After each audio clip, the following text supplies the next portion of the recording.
इंसाफ करने वाला मैं ये नहीं कहूँगा ना ही मैनू, लेकिन दुख जरूर होता कि मेरी 4 महीने की मेहनत 4 दिन की सिर्फ मेहनत सी कि तुहाडा प्यार सी। आपां लख वोट भी ले जाते ना वध तां भी गल यही सी कि 6 बजे तक अपनी वोट सी। ये आ फेयर इलैक्शन। मैं हुण की आ बार बार जमीर नहीं गवारा कर रहा भी किन्नी हार का रिजल्ट बनाइए।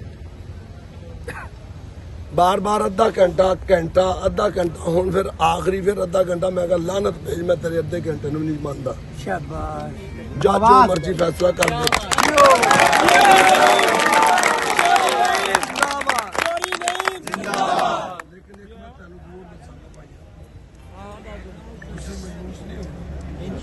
पता मैं ओपोजिशन च भी इन्होंने पूछना चाहना इंशाअल्लाह।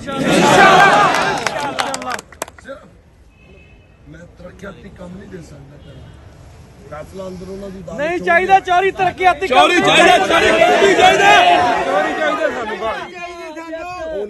उन्होंने अदालत च फैसला हो गया, अपना अल्लाह की अदालत च फैसला इंशाअल्लाह। इत्थे झोली चुक के अल्लाह फैसला करेगा। अल्लाह दे हजूर कहांगे या अल्लाह असी सच्ची मेहनत की सी।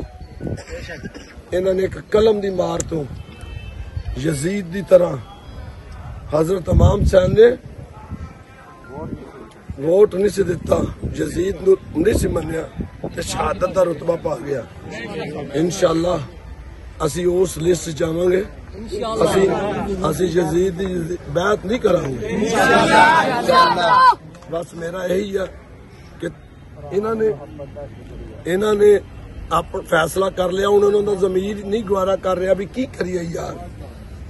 बंदा ये भी मूँहों कहते कि व्याख्या है, लेकिन किसी दे विच पावर नहीं कि इदा नईम इब्राहिम की तरह गल ही कर जाए।